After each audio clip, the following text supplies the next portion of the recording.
الله أكبر.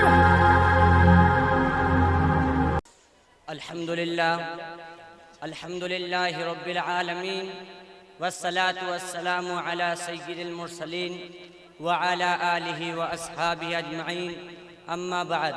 قال الله تبارك وتعالى في الكلام المجيد والفرقان الحميد، وقال في موضع آخر: ألم يجدك يتيما فآوى. وقال النبي صلى الله عليه وسلم: صدق الله مولانا العظيم وصدق رسوله النبي الكريم، ونحن على ذلك لمن الشاهدين والشاکرین، والحمد للہ رب العالمین. سلام اس پر کہ اسرار محبت جس نے سمجھائے، سلام اس پر کہ جس نے زخم کھا کر پھول برسائے، سلام اس پر کہ جس کے گھر میں چاندی تھی نہ سونا تھا، سلام اس پر کہ ٹوٹا بوریا جس کا بچھونا تھا، سلام اس پر کہ جس کا نام لے کر اس کے شہدائی الٹ دیتے تھے تختے کیسریت اور دارائی، سلام اس ذات پر جس کے پریشاں حال دیوانے سنا سکتے ہیں اب بھی خالد و حیدر کے افسانے. حقیقت کروں گا بیاں دوستو، چاہے کٹ جائے میری زباں دوستو.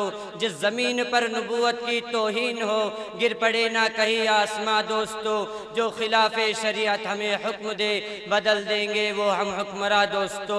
اپنی منزل کی دھن میں رہے گا روا بخاری رحمت اللہ علیہ کا کارواں دوستو. میرے بھائیوں، میں نے آپ کے سامنے قرآن کی ایک آیت پڑھی ہے. میں چاہتا ہوں کہ آج کے ضمن میں گفتگو کروں. ایک یہ کہ میں اپنی طرف سے نبی کی شان بیان کروں، اور ایک یہ کہ کوئی شاعر، کوئی ادیب، کوئی خطیب، کوئی لبیب، کوئی مدبر، کوئی محقق، کوئی مفسر، کوئی شیخ الحدیث، کوئی امام، کوئی فقی نبی کی شان بیان کرے، اور ایک یہ ہے کہ خدا عرش پہ خود نبی کی شان بیان کرے. میں چاہتا ہوں کہ آج آپ کو وہ نبی کی شان سناؤں جو عرش پہ خدا نے بیان کیے، کیونکہ خدا سے بہتر تو کوئی نبی کی شان بیان نہیں کر سکتا. میرے دوستو، ام المؤمنین سیدہ عائشہ صدیقہ سے پوچھا گیا: اماں نبی کی شان بیان کرو. اماں نے فرمایا: قرآن نہیں پڑھتے ہو؟ لوگوں نے کہا پڑھتے ہیں. فرمایا: قرآن کھولو. قرآن کے ہر صفحے پر میرے نبی کا حسن و جمال بکھرا پڑا ہے. قرآن کھولو تو صحیح. تو میں اسی قرآن سے پوچھتا ہوں کہ قرآن تو اپنے نبی کا تعارف بیان کر. تو قرآن کہتا ہے: الم یجدک یتیما فآویٰ. میرے بھائیوں، قرآن پیغمبر کا تعارف یتیمن سے شروع کرتا ہے. میرے بھائیوں، قرآن کے ہر لفظ پہ میرے آقا کی سیرت موجود ہے. دیکھیے، جب میرے نبی کے چہرے کی باری آئی تو قرآن نے والضحیٰ کہا. جب میرے نبی کے زلفوں کی باری آئی تو قرآن نے واللیل کہا. جب میرے نبی کے سینے کی باری آئی تو قرآن نے الم نشرح لک صدرک کہا. جب میرے نبی کے زبان کی باری آئی تو قرآن نے لا تحرک بہ لسانک لتعجل بہ کہا. جب میرے نبی کی آنکھوں کی باری آئی تو قرآن نے ما زاغ البصر کہا. جب میرے نبی کے دانتوں کی باری آئی تو قرآن نے یاسین کہا. جب میرے نبی کے ہاتھوں کی باری آئی تو قرآن نے وما رمیت اذ رمیت کہا. جب میرے نبی کے اخلاق کی باری آئی تو قرآن نے انک لعلی خلق عظیم کہا. جب میرے نبی کے رحمت کی باری آئی تو قرآن نے وما ارسلناک الا رحمۃ للعالمین کہا.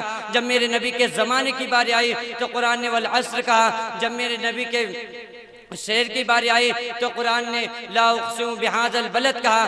جب میرے صحابہ کی باری آئی تو قرآن نے جب میرے نبی کے صحابہ کی باری آئی تو قرآن نے اولئک الذین امتحن اللہ قلوبہم للتقویٰ کہا.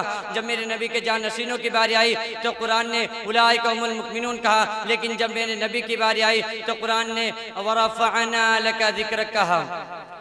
میرے بھائیوں، نبی کے حسن و جمال کو جس قدر اور جس انداز سے بیان کیا جائے حق ادا نہیں ہو سکتا. جس میں اطہر کے ظاہری کے ساتھ کمالات پر نظر ڈالی جائے تو یہ پتہ چلتا ہے کہ آنکھیں وہ نگاہ انقلاب ہے کہ اگر ابو بکر پہ اٹھے تو صدیق بنے، اگر عمر پہ اٹھے تو قاتل سے عادل بنے، اگر عثمان پہ اٹھے تو تاجر سے باحیا بنے، اگر علی پہ اٹھے تو فاتح عرب کا بہادر اور فاتح خیبر بنے، اگر امیر معاویہ پہ اٹھے تو کاتب وحی بنے، اگر حنظلہ پہ اٹھے تو غسیل الملائکہ بنے، اگر ابن عباس پہ اٹھے تو مفسر مفسر قرآن بنے، اگر ابن مسعود پہ اٹھے تو محدث اعظم بنے، اگر حمزہ پہ اٹھے تو سید الشہداء بنے، میرے نبی کی، میرے پیغمبر کی نگاہ مبارک بننے سے چور چوکیدار بنے، رہزن رہبر بنے، اجڑے بسنے لگے، بگڑے بننے لگے، بچھڑے ملنے لگے، یہی تو معنی ہے وَرَفَعَنَا لَكَ ذِكْرَكَ۔ میرے بھائیوں، وقت کافی ہو چکا ہے، میں انہی الفاظ پر اپنی معروضات کو ختم کرتا ہوں۔ وآخر دعوانا الحمدللہ رب العالمین۔